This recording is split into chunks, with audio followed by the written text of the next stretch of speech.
Assalamualaikum warahmatullahi wabarakatuh. Terima kasih atas kesempatannya. Perkenalkan, nama saya Sylvia Erva dengan NIM 2019-210-744. Di sini kelompok kita akan mempresentasikan tentang pemeliharaan dan keandalan fasilitas produksi.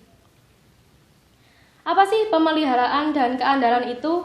Pemeliharaan atau maintenance meliputi seluruh aktivitas yang terlibat dalam mempertahankan perlengkapan dari sistem agar berjalan dengan baik. Dan keandalan atau reliability merupakan probabilitas bahwa suku cadang mesin atau produk akan berfungsi dengan baik dalam waktu yang ditentukan berdasarkan keadaan yang berlaku. Tujuan dari pemeliharaan dan keandalan adalah mempertahankan kapabilitas dari sistem. Pemeliharaan yang tepat dapat menghilangkan variabilitas. Sistem harus dirancang dan dipertahankan untuk mencapai kinerja dan standar kualitas yang diharapkan. Terdapat 4 taktik yang penting untuk meningkatkan keandalan dan pemeliharaan, bukan hanya terhadap produk dan perlengkapan, tetapi juga pada sistem yang menghasilkannya. 4 taktik tersebut diatur dalam cakupan keandalan dan pemeliharaan. Taktik keandalan yaitu yang pertama meningkatkan komponen individual, yang kedua memberikan kelebihan atau redundancy. Lalu taktik pemeliharaan yaitu yang pertama mengimplementasikan atau meningkatkan pemeliharaan pencegahan. Yang kedua meningkatkan kapabilitas atau kecepatan dalam perbaikan. Keandalan sistem terdiri atas serangkaian saling berkaitan antara individu dengan komponen, masing-masing menjalankan pekerjaan tertentu. Jika ada salah satu komponen yang gagal saat dijalankan, dengan berbagai macam alasan keseluruhan sistem, sebagai contoh pesawat terbang atau mesin akan mengalami kegagalan. Saya akan membahas keandalan sistem.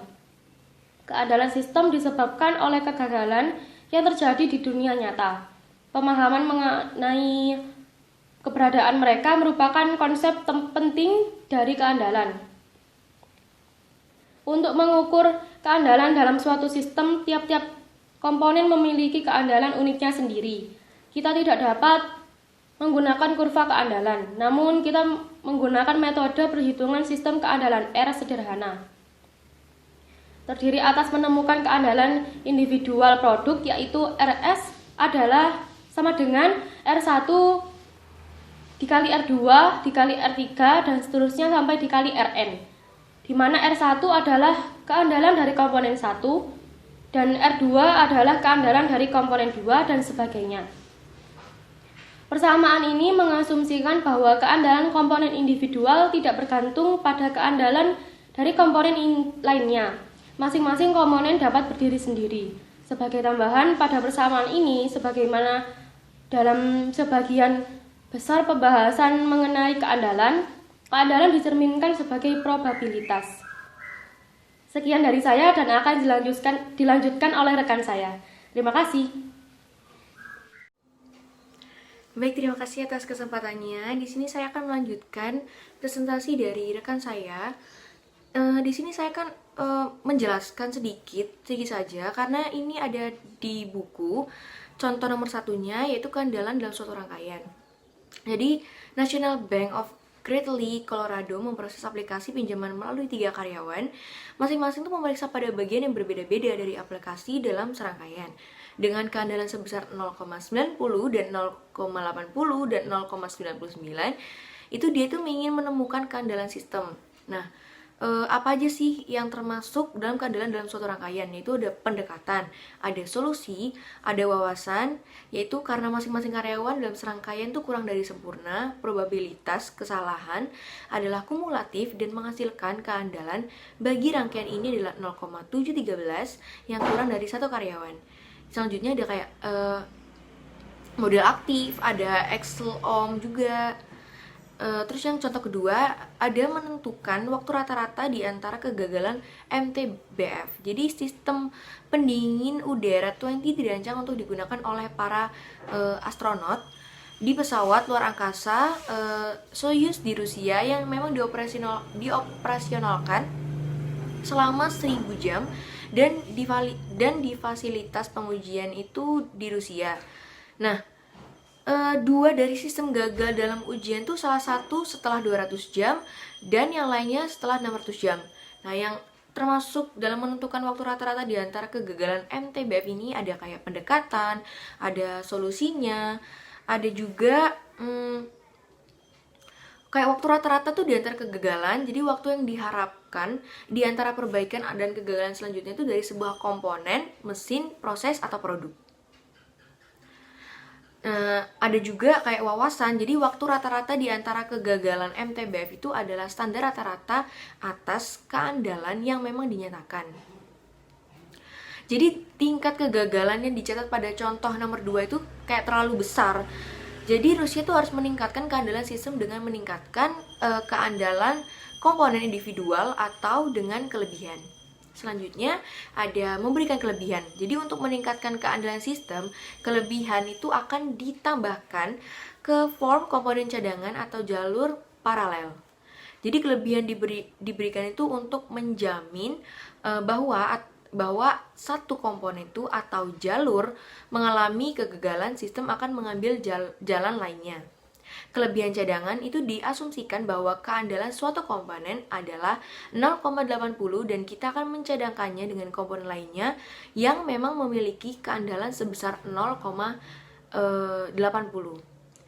Nah, keandalan yang dihasilkan adalah probabilitas dari komponen kerja yang pertama ditambah probabilitas komponen kerja cadangan dikalikan dengan probabilitas komponen cadangan yang memang diperlukan.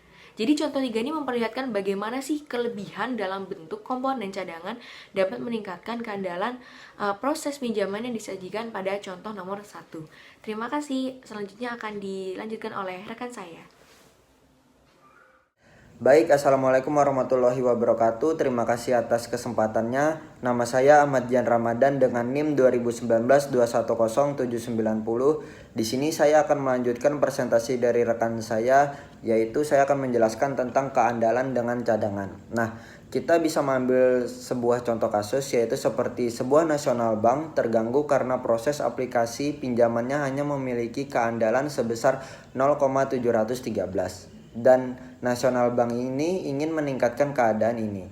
Jadi bagaimana solusinya? Nah, bank memutuskan untuk memberikan kelebihan bagi 2 karyawan yang kurang diandalkan dengan para karyawan yang memiliki kompetensi yang setara. Selanjutnya, dengan memberikan kelebihan bagi 2 karyawan ini, Nasional Bank telah meningkatkan keandalan dari proses pinjaman dari 0,713 menjadi 0,94. Selanjutnya yaitu ada keandalan dengan kelebihan paralel. Nah, kelebihan paralel ini cara lainnya untuk meningkatkan keandalan adalah menyediakan jalur paralel. Dalam sistem paralel, jalur diasumsikan dapat berdiri sendiri. Maka dari itu, keberhasilan dalam salah satu jalur memungkinkan bagi sistem untuk bekerja. Selanjutnya, saya akan menjelaskan tentang apa itu pemeliharaan. Nah, jadi terdapat 2 jenis pemeliharaan. Pemeliharaan pencegahan dan pemeliharaan kerusakan. Nah, pemeliharaan pencegahan itu atau yang kita disebut preventive maintenance itu adalah mencakup pelaksanaan inspeksi rutin dan perbaikan serta menjaga tempat fasilitas dengan melakukan perbaikan yang tepat. Aktivitas ini untuk membangun suatu sistem yang akan menemukan kegagalan potensial dan melakukan perubahan atau perbaikan yang dapat mencegah terjadinya kegagalan. Pemeliharaan pencegahan lebih dari sekedar memantau mesin dan perlengkapan berfungsi dengan baik. Dia juga mencakup merancang sistem teknis dan sistem manual yang akan menjaga proses bekerja secara produktif dalam batas yang dapat ditoleransi. Nah, hal ini memungkinkan bagi sistem untuk berjalannya sesuai dengan yang telah dirancang dengan baik dan benar. Selanjutnya yaitu ada pemeliharaan kerusakan atau bisa juga kita sebut breakdown maintenance. Nah, pemeliharaan kerusakan ini terjadi ketika perlengkapan mengalami kegagalan dan harus diperbaiki berdasarkan pada keadaan darurat darurat atau prioritas. Nah, jadi breakdown maintenance ini adalah sebuah aktivitas perawatan yang dilakukan ketika sudah terjadi kerusakan pada mesin atau peralatan kerja sehingga mesin tersebut tidak dapat beroperasi secara normal atau terhentinya operasional secara total dalam kondisi mendadak. Breakdown maintenance ini sendiri mencari solusi agar mesin bisa segera diperbaiki dan bisa dijalankan kembali serta tidak terulang lagi kerusakan yang sama. Nah, pada umumnya breakdown maintenance ini dilakukan dengan mengganti komponen yang bermasalah agar mesin bisa kembali beroperasi. Breakdown maintenance ini harus dihindari karena akan terjadi kerugian akibat berhentinya mesin produksi yang menyebabkan tidak tercapai kualitas ataupun output produksi. Sebagian besar hal tersebut diakibatkan oleh minimnya perhatian yang diberikan terhadap kondisi operasi permesinan, peralatan atau sistem yang dijalankan. Nah, hal ini pada umumnya diakibatkan oleh minimnya perhatian yang diberikan terhadap kondisi operasi. Selama ini aktivitas breakdown maintenance selalu difokuskan pada seberapa cepat mesin atau sistem dapat dikembalikan ke kondisi normal. Sepanjang mesin atau peralatan dapat berfungsi meski pada level minimum yang diizinkan, maka pemeliharaan yang dijalankan dinilai efektif. Biaya yang dikeluarkan ketika breakdown maintenance ini besar jika dibandingkan dengan biaya untuk prediktif atau preventive maintenance. Hal tersebut dikarenakan kerusakan mesin terjadi secara mendadak dan harus segera diperbaiki dalam waktu singkat sehingga tidak mengganggu proses produksi. Jadi faktor utama yang menyebabkan tingginya biaya perawatan diantaranya yaitu buruknya perencanaan atau belum adanya perencanaan di mana hal tersebut seringkali juga dipaksakan oleh pihak manajemen produksi. Seperti itu. Baik, sekian dari presentasi dari saya. Selanjutnya akan dilanjutkan oleh rekan saya. Terima kasih. Baik, terima kasih atas kesempatannya. Di sini saya akan melanjutkan presentasi dari teman saya. Mengimplementasikan pemeliharaan pencegahan. Pemeliharaan pencegahan menekankan bahwa kita dapat menentukan kapan suatu sistem membutuhkan perbaikan. Kegagalan terjadi pada tingkatan yang berbeda selama usia produk. Tingkat kegagalan awal yang tinggi disebut sebagai kegagalan awal atau infant mortality yang akan terjadi pada banyak produk. Ketika produk atau mesin atau proses menetap, suatu studi dapat dilakukan atas distribusi MTBF atau waktu rata-rata di antara kegagalan. Distribusi menunjukkan standar deviasi yang kecil. Akan diketahui bahwa kita memiliki sinyal untuk melakukan pemeliharaan pencegahan. Bahkan jika pemeliharaan berbiaya mahal. Nah, ketika perusahaan kita memiliki sinyal untuk melakukan pemeliharaan pencegahan, kita menentukan kapan melakukan pemeliharaan pencegahan. Kita menentukan kapan melakukan pemeliharaan pencegahan dengan biaya yang ekonomis. Semakin sempit distribusi NTBF atau juga memiliki standar deviasi yang kecil, dengan pelaporan yang tepat, perusahaan dapat mempertahankan catatan mengenai proses individual mesin ataupun perlengkapan. Keandalan dalam dan pemeliharaan merupakan hal yang penting yang sebagian besar sistem manajemen pemeliharaan saat ini telah terkomputerisasi. Memperlihatkan komponen utama dari suatu sistem yang berisi berkas yang harus disimpan dengan baik pada sisi sebelah kiri dan laporan yang dihasilkan pada sisi sebelah kanan. Pendekatan untuk menentukan jika perusahaan CPA akan mengikuti kebijakan pengerjaan hingga terjadi kerusakan atau kontrak pemeliharaan untuk pemeliharaan pencegahan, kita akan mengikuti keempat langkah dalam proses, yaitu yang pertama, 1. Menghitung perkiraan jumlah kerusakan atau berdasarkan pada data historis jika perusahaan tetap melanjutkan seperti biasanya tanpa kontrak perbaikan. Kedua, langkah 2, menghitung perkiraan biaya kerusakan per bulan dan tidak ada kontrak pemeliharaan pencegahan. Langkah ketiga, menghitung biaya pemeliharaan pencegahan. Dan yang terakhir, langkah keempat, bandingkan dua opsi dan pilih salah satu yang memerlukan biaya yang paling sedikit. Terima kasih. Saya lanjutkan ke rekan. Terima kasih atas kesempatannya. Saya Kafir Ramadan Surya Arianda dengan NIM 2019-210803. ingin melanjutkan presentasi dari rekan saya, yakni meningkatkan kapabilitas perbaikan dan jumlah pemeliharaan yang produktif. Karena keandalan dan pemeliharaan pencegahan jarang berjalan dengan sempurna. Sebagian besar perusahaan memilih beberapa kali pada level kapabilitas perbaikan dengan memperbesar tempat fasilitas perbaikan atau meningkatkan manajemen pemeliharaan akan menjadi cara yang tepat untuk menempatkan kembali operasional sistem yang lebih cepat. Namun, tidak semua perbaikan dapat dilakukan di tempat fasilitas perusahaan. Para manajer harus pintar-pintar dalam melakukan itu semua. Oleh karena itu, memutuskan tempat perbaikan akan dilaksanakan secara cepat dan memberikan rangkaian kesatuan opsi dan bagaimana peringkat mereka dalam hal kecepatan, biaya, dan kompetensi. Bergerak ke sebelah kanan dalam suatu upaya untuk meningkatkan kompetensi pengerjaan perbaikan, tetapi pada saat yang sama akan memperbesar biaya dan waktu penggantian.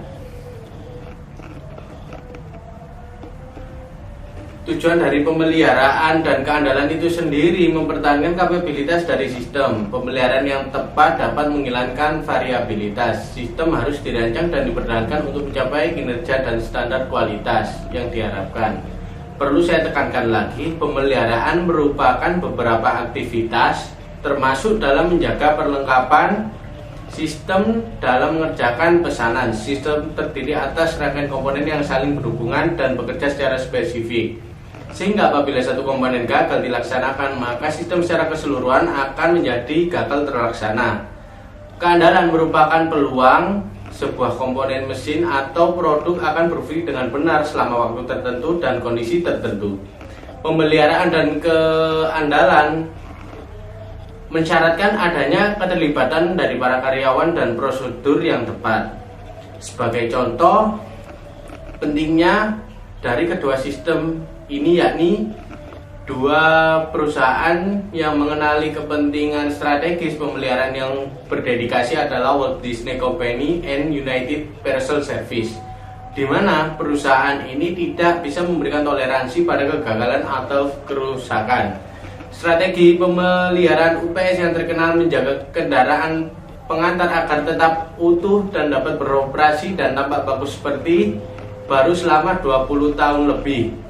Saling ketergantungannya antara operator, mesin, dan mekanik merupakan tanda keberhasilan suatu pemeliharaan dan keandalan. 4 taktik penting untuk meningkatkan keandalan dan pemeliharaan tidak hanya pada produk dan peralatan, tetapi juga sistem yang memproduksi mereka. Antara lain, taktik keandalan sendiri terbagi menjadi 2, yakni meningkatkan komponen individu dan memberikan kelebihan atau redundansi. Kedua, taktik pemeliharaan terbagi menjadi 2 juga, menerapkan atau meningkatkan pemeliharaan pencegahan dan meningkatkan kemampuan untuk kecepatan perbaikan. Kemudian dilanjutkan dengan total pemeliharaan yang produktif. Total pemeliharaan yang produktif itu sendiri, banyak perusahaan telah bergerak untuk mengerahkan konsep total manajemen kualitas. Dalam praktik ini, pelaksanaan pemeliharaannya itu mencegah dengan sesuatu pendekatan yang disebut dengan total pemeliharaan yang produktif itu sendiri. Dan hal ini itu mencakup konsep penurunan variabilitas melalui pemeliharaan yang otonom dan pelaksanaannya itu secara sempurna. Total pemeliharaan yang produktif meliputi dari berbagai hal-hal, seperti contoh merancang mesin yang dapat diandalkan, mudah untuk mengoperasikannya, dan mudah dalam pemeliharaannya.